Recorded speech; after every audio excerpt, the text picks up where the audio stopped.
La Bible en un an, le 7 octobre, le livre du prophète Zacharie, chapitre 8, versets 1 à 23, le livre des psaumes, chapitre 78, versets 12 à 39, le livre des proverbes, chapitre 25, versets 6 et 7. La première épître de Paul aux Thessaloniciens, chapitre 1, verset 1 au chapitre 2, verset 16. Le livre de Zacharie, chapitre 8. La parole de l'Éternel, le Maître de l'univers, fut révélée. Voici ce que dit l'Éternel, le Maître de l'univers. J'éprouve une grande jalousie envers Sion, j'éprouve pour elle une grande colère. Voici ce que dit l'Éternel. Je retourne à Sion et je veux habiter au milieu de Jérusalem. Jérusalem sera appelée ville de la vérité et la montagne de l'Éternel, le Maître de l'univers, montagne sainte. Voici ce que dit l'Éternel, le Maître de l'univers. Des vieillards et des femmes âgées s'assiéront encore dans les rues de Jérusalem, chacun le bâton à la main, à cause de leur grand âge. Les places de la ville seront remplies de jeunes garçons et filles jouant dehors. Voici ce que dit l'Éternel, le Maître de l'univers. Si cela paraît étonnant aux yeux du reste de ce peuple, durant ces jours-là, sera ceci étonnant à mes yeux, déclare l'Éternel, le Maître de l'univers. Voici ce que dit l'Éternel, le Maître de l'univers. Je sauve mon peuple du pays du levant et du pays du soleil couchant. Je les ramènerai et ils habiteront au milieu de Jérusalem. Ils seront mon peuple et je serai leur Dieu dans la vérité et la justice. Voici ce que dit l'Éternel, le Maître de l'univers.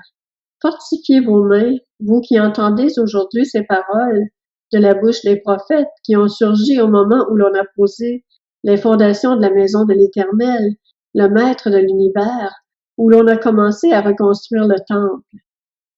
En effet, avant, le travail de l'homme ne recevait pas son salaire, et le travail des bêtes ne rapportait rien. Il n'y avait pas de paix pour ceux qui entraient et sortaient à cause de l'ennemi, et je dressais tous les hommes les uns contre les autres. Mais maintenant, je ne suis pas pour le reste de ce peuple comme j'ai été par le passé, déclare l'Éternel, le Maître de l'univers, car je sèmerai la paix. La vigne donnera son fruit, la terre ses produits, et le ciel sa rosée. J'accorderai tous ses biens en héritage au reste de ce peuple. De même que vous avez été une malédiction parmi les nations, communauté de Juda et communauté d'Israël, de même je vous sauverai et vous serez une bénédiction. N'ayez pas peur et fortifiez vos mains. En effet, voici ce que dit l'Éternel, le Maître de l'univers. Lorsque vos ancêtres m'ont irrité, j'ai décidé de vous faire du mal, dit l'Éternel, le Maître de l'univers, et je ne suis pas revenu sur ma décision. De même, je me ravise, et je décide maintenant de faire du bien à Jérusalem et à la communauté de Juda. N'ayez pas peur. Voici ce que vous devez faire. Que chacun dise la vérité à son prochain. Rendez la justice aux portes de vos villes, conformément à la vérité et en vue de la paix. Que personne ne projette dans son cœur le mal contre son prochain. Et n'aimez pas le faux serment, car tout cela je le déteste, déclare l'Éternel. La parole de l'Éternel, le Maître de l'univers, m'a été adressée. Voici ce que dit l'Éternel, le Maître de l'univers. Les jeûnes du 4e, du 5e, du 7e et du 10e mois se changeront pour la communauté de Juda en jours d'allégresse et de joie, en fête de réjouissance. Mais aimez la vérité et la paix. Voici ce que dit l'Éternel, le Maître de l'univers. Des peuples et des habitants de villes nombreuses viendront encore. Les habitants d'une ville iront dans une autre en disant « Allons implorer l'Éternel et rechercher l'Éternel, le Maître de l'univers. J'irai moi aussi. » Beaucoup de peuples, de nations puissantes, viendront rechercher l'Éternel, le Maître de l'univers, à Jérusalem et implorer l'Éternel. Voici ce que dit l'Éternel, le Maître de l'univers. Ces jours-là, 10 hommes de toutes les langues des nations attraperont un Juif par le pan de son habit et diront « Nous irons avec vous, car nous avons appris que Dieu est avec vous. » Le livre des Psaumes, chapitre 78. Devant leurs ancêtres, il avait fait des miracles en Égypte, dans les campagnes de Tsoan. Il avait fendu la mer pour les faire passer, il avait dressé l'eau comme une muraille. Il les avait guidés le jour par la nuée et toute la nuit par un feu éclatant. Il avait fendu des rochers dans le désert, et il leur avait donné à boire en abondance. Du rocher il avait fait jaillir des sources et couler de l'eau, comme des fleuves. Mais ils ont continué à pécher contre lui, à se révolter contre le Très-Haut dans le désert. Ils ont provoqué Dieu dans leur cœur, en demandant de la nourriture à leur goût. Ils ont parlé contre Dieu. Ils ont dit, Dieu pourrait-il dresser une table dans le désert? Voici, il a frappé le rocher et l'eau a coulé. Des torrents se sont déversés. Pourra-t-il aussi donner du pain ou fournir de la viande à son peuple? L'Éternel a entendu cela et il a été irrité.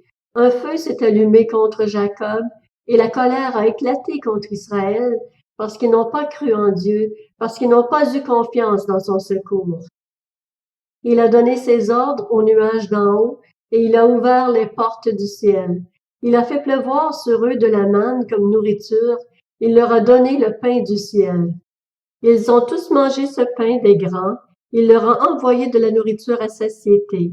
Il a fait souffler dans le ciel le vent d'est et il a amené par sa puissance le vent du sud. Il a fait pleuvoir sur eux la viande comme de la poussière et les oiseaux ailés comme le sable de la mer. Il les a fait tomber au milieu de leur camp, tout autour de leur tente. Ils ont mangé et ont été pleinement rassasiés. Dieu leur a donné ce qu'ils avaient désiré. Mais ils n'avaient pas encore assouvi leur désir. Ils avaient encore la nourriture dans la bouche quand la colère de Dieu a éclaté contre eux. Il a fait mourir les plus vigoureux. Il a abattu les jeunes hommes d'Israël. Malgré tout cela, ils ont continué à pécher et n'ont pas cru à ses merveilles. Il a mis un terme à leurs jours d'un seul souffle, à leurs années par une fin soudaine. Quand il les frappait de mort, ils le cherchaient, ils revenaient à Dieu, ils se tournaient vers lui. Ils se souvenaient que Dieu était leur rocher, que le Dieu très haut était celui qui les rachetait. Cependant, ils le trompaient de la bouche et lui mentaient de la langue. Leur cœur ne lui était pas fermement attaché et ils n'étaient pas fidèles à son alliance. Pourtant, lui, dans sa compassion, il pardonne la faute et ne détruit pas. Il retient souvent sa colère et ne s'abandonne pas à toute sa fureur. Il s'est souvenu qu'ils n'étaient que des créatures, un souffle qui s'en va et ne revient pas. Le livre des Proverbes, chapitre 25. Ne fais pas l'important devant le roi, ne prends pas la place des grands. En effet, il vaut mieux qu'on te dise monte ici, et qu'on n'ait pas à t'abaisser devant le prince après que tes yeux l'ont vu.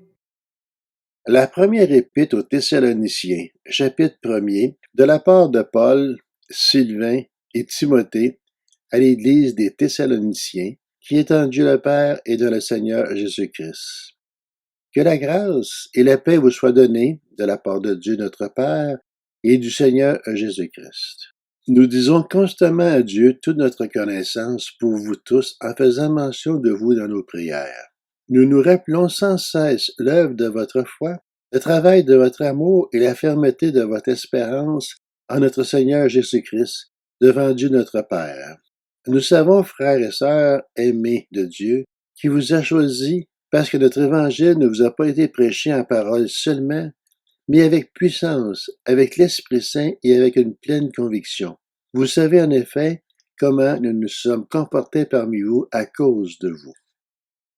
Vous-même, vous êtes devenus nos imitateurs et ceux du Seigneur en accueillant la parole au milieu de grandes difficultés, avec la joie du Saint-Esprit. Ainsi, vous êtes devenus un modèle pour tous les croyants de la Macédoine et de l'Achaïe. En effet, non seulement la parole du Seigneur a retenti depuis chez vous, en Macédoine et en Achaïe, mais c'est aussi partout que votre foi en Dieu s'est fait connaître, de sorte que nous n'avons pas besoin d'en parler. De fait, on raconte à notre sujet quel accueil nous avons eu auprès de vous et comment vous vous êtes tournés vers Dieu en abandonnant les idoles pour servir le Dieu vivant et vrai, et pour attendre du ciel son Fils qu'il a ressuscité, Jésus, celui qui nous délivre de la colère à venir. La première épître aux Thessaloniciens, chapitre 2. Vous savez vous-même, frères et sœurs, que notre arrivée chez vous n'a pas été sans résultat. Après avoir souffert et avoir été maltraités à Philippe, comme vous le savez, nous avons pris de l'assurance à notre Dieu pour vous annoncer l'évangile de Dieu à travers bien des combats. En effet, notre prédication ne repose ni sur l'erreur, ni sur des motifs impurs, ni sur la ruse. Mais, puisque Dieu nous a jugés dignes de nous confier l'Évangile, nous parlons non dans l'idée de plaire à des hommes, mais pour plaire à Dieu qui éprouve notre cœur. Jamais, en effet, nous n'avons eu recours à des paroles flatteuses. Comme vous le savez, jamais nous n'avons eu la soif de posséder pour mobile. Dieu en est témoin. Nous n'avons pas recherché la gloire qui vient des hommes, ni de vous, ni des autres. Nous aurions pu nous imposer en tant qu'apôtres de Christ. Mais nous avons été pleins de bienveillance au milieu de vous. De même qu'une mère prend un tendre soin de ses enfants, nous aurions voulu, dans notre vie affective pour vous, non seulement vous donner l'évangile de Dieu, mais encore notre propre vie, tant vous nous étiez devenus chers. Vous vous rappelez, frères et sœurs, notre peine et notre fatigue, c'est en travaillant nuit et jour. Vous n'êtes à la charge d'aucun d'entre vous que nous vous avons prêché l'évangile de Dieu. Vous en êtes témoins. Et Dieu l'est aussi. Nous nous sommes comportés envers vous qui croyez d'une manière sainte, juste et irréprochable. Vous savez aussi que nous avons été pour chacun de vous ce qu'un père est pour ses enfants. Nous vous avons encouragé, réconforté, supplié de marcher d'une manière digne de Dieu qui vous appelle à son royaume et à sa gloire. C'est pourquoi nous disons sans cesse à Dieu toute notre reconnaissance de ce que, en recevant la parole de Dieu, que nous vous avons fait entendre, vous l'avez accueillie non comme la parole des hommes, mais comme ce qu'elle est vraiment. La parole de Dieu agissait en vous qui croyez. De fait, vous, frères et sœurs, vous êtes devenus les imitateurs des églises de Dieu qui sont en Jésus-Christ en Judée. Parce que vous aussi, vous avez enduré de la part de vos propres compatriotes les mêmes souffrances qu'elles de la part des Juifs. Ils ont fait mourir le Seigneur Jésus et leurs prophètes. Ils nous ont persécutés. Ils ne plaisent pas à Dieu. Ils se comportent en adversaires de tous les hommes. Ils nous empêchent de parler aux non-juifs pour qu'ils soient sauvés et portent aussi constamment leurs péchés à leur comble. Mais la colère a fini par les atteindre.